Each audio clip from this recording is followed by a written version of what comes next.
Assalamualaikum warahmatullahi wabarakatuh. Hai semuanya, apa kabar? Semoga dalam keadaan sehat walafiat sehingga bisa mengikuti video pembelajaran yang akan saya sampaikan pada kali ini. Mata kuliah yang saya empuh, yang akan saya sampaikan tentu tentang seputar masih perencanaan sistem pendidikan agama Islam. Yang mana kali ini lebih fokus kepada saya akan menjelaskan jenis-jenis perencanaan sistem pendidikan agama Islam.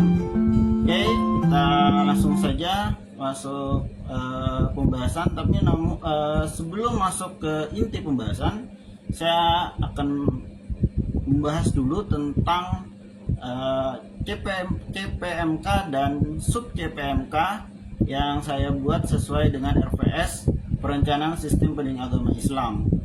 Nah, ini CPMK pada mata kuliah Perencanaan Sistem Pendidikan Agama Islam, yaitu mahasiswa mampu memahami konsep dasar perencanaan pendidikan agama Islam.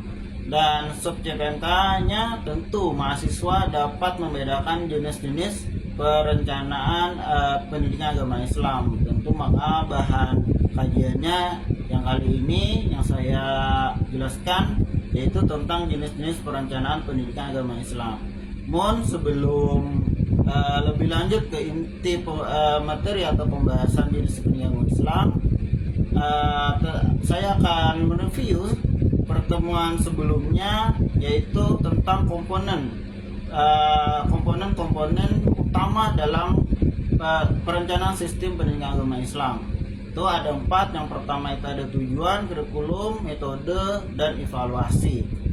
Nah, itu ada 4. Tentu tidak lepas komponen tersebut seperti yang saya sebutkan tadi. Tujuan itu sangat penting, kurikulum juga sangat penting, metode itu juga sangat penting, evaluasi apalagi itu sangat penting dalam sebuah perencanaan sistem pendidikan, terutama dalam hal ini yaitu pendidikan agama Islam. Oke, kita masuk ke inti materi, yaitu jenis-jenis perencanaan pendidikan. Nah, ini ada 3 yang saya buat. Jelaskan lebih jelasnya 3 komponen tadi. Yang pertama yaitu perencanaan strategis. Perencanaan strategis ini tentu ini berfungsi sebagai peta jalan bagi lembaga pendidikan untuk mencapai tujuan jangka panjangnya, bagaimana yang saya sebutkan sebelumnya. Nah, ini contohnya, adapun contohnya itu seperti pengembangan kurikulum pendidikan Islam yang sesuai dengan perkembangan zaman. Itu perencanaan taktis. Nah, ini perencanaan taktis ini mengambil langkah-langkah konkret untuk mencapai tujuan yang ditetapkan dalam perencanaan strategis. Contohnya adanya pembentukan ekstrakurikuler yang didukung oleh lembaga pendidikan untuk menjadi wadah praktek atau menjadi wadah pengamalan peserta didik setelah mereka menerima teori-teori yang telah diberikan di dalam lokal atau dalam kelas. Dan yang ketiga yaitu perencanaan operasional. Nah, perencanaan operasional ini adalah fokus pada manajemen harian, pengelolaan sumber daya. Artinya lebih kepada si guru atau si pengajar, tenaga pendidik. Nah, ini contohnya pengaturan jam pelajaran dan alokasi guru dalam mengajar. Nah, ini pengaturan jam ditentukan oleh oleh kurikulum ataupun dari pihak sekolah untuk mencapai tujuan yang jelas dan cepat. Nanti jika tidak ada aturan ini, maka tujuan itu akan lambat saat tersampainya, dan juga mungkin bisa saja tujuan tadi menjadi tidak jelas lagi karena tidak ada aturan, tidak ada batasan. Selain yang 3 yang saya sampaikan tadi, juga ada pendekatan dan metode perencanaan dalam melihat jenis-jenis perencanaan pendidikan agama Islam. Nah, yang pertama ini adanya metode partisipatif.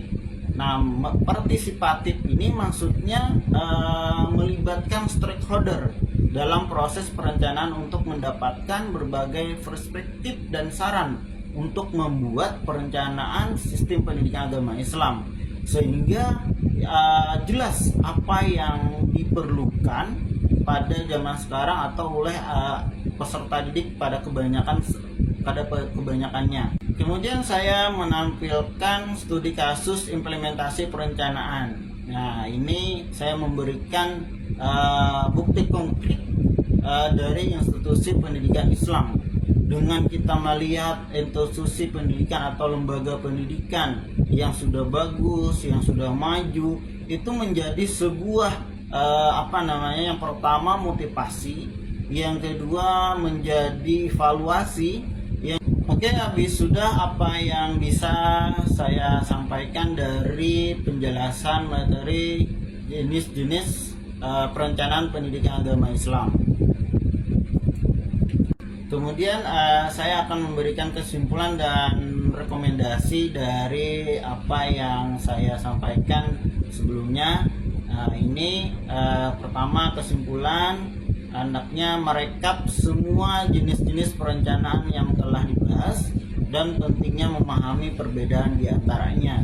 Jadi peserta didik ataupun mahasiswa harus benar-benar memberikan mempunyai catatan untuk mengumpulkan apa saja jenis perencanaan tadi, bagaimana pembuatannya, komponennya seperti apa, sehingga menjadi sebuah perbedaan tadi yang menjadikan sebuah kesempurnaan nantinya. Nah, kemudian rekomendasinya yaitu mendorong mahasiswa dan pendidik untuk berpartisipasi aktif dalam perencanaan pendidikan untuk mencapai tujuan bersama, tujuan yang jelas dan tujuan yang lebih efektif lagi dan lebih bagus lagi sesuai dengan harapan kita bersama. Oke, berakhir sudah materi yang saya sampaikan dari hal jenis-jenis perencanaan sistem agama Islam. Maka saya akan tutup dari hasil presentasi yang saya sampaikan. Jadi sebelum saya tutup, dengan saya dulu untuk memberikan yang pertama, sholat tahajud di sepertiga malam, doa dipanjatkan dengan harapan mahasiswa jangan mudah tenggelam raih ilmu dengan perencanaan. Yang kedua, terbang tinggi si burung nuri, hinggap indah di dahan kelapa, berakhir sudah kuliah kita hari ini, tetap semangat berkarya dan terus belajar agama.